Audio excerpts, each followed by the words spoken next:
Kurt, you mentioned something about UFOs the last time you were here. You saw something you could not explain, right? Not necessarily an alien craft, but you were up in the plane. Yeah. And now Goldie has spoken about an alien encounter a close encounter of the third kind. Yeah, that's a little deeper. She said she was in a car.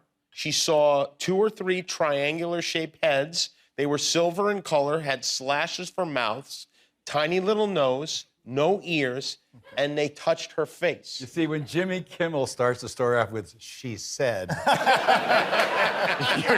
you're dicey from that moment on. Had you heard this story before, you guys? Yes. You had? Yes, that was a story that I've heard a few times. And when Mom tells that story, how do you react?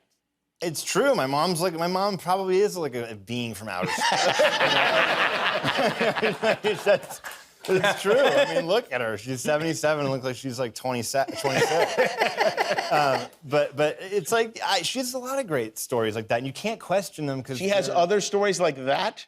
Oh, God, Mom's got a lot of they're terrestrial stories. Do you remember the first time, Kurt, she shared that story with you?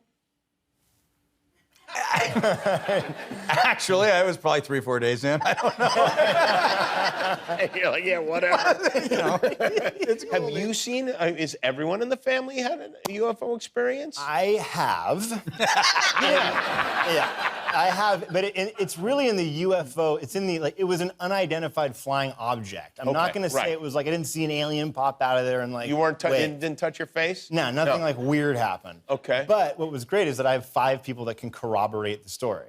All of my best friends were in Muskoka, about 2 hours north of Toronto. Already shaky. And it was late. But I saw, like, across the lake, we were on a lake, and I saw across the lake, and I was like, what the hell is that thing? And it was just like talking. That thing's getting closer, and it's really slow. Talking. It's not a plane. And this is just me in my head. And then I go work up the courage to be like, okay, guys, everybody look that way. Do you see the lights coming towards us? Yeah, it's going really slow. Yeah, okay. It's not on hear any helicopter noise. It's definitely not a plane because a plane couldn't go that slow. And as it comes closer and closer and closer, everyone's now outside the porch looking at it, looking up, and it's so slow that it has to be a helicopter, but the noise was not like go, go, go, go, go, go, go. The noise was that like whirring noise. Wow. Look up, 5 orange lights, boom, boom, boom, boom, and one in the middle. And it just like went out, there's no airport within like 100 miles of where we were, and then it left, and we were all just like, that was... Did you hear at any point, did you say hi to your mom?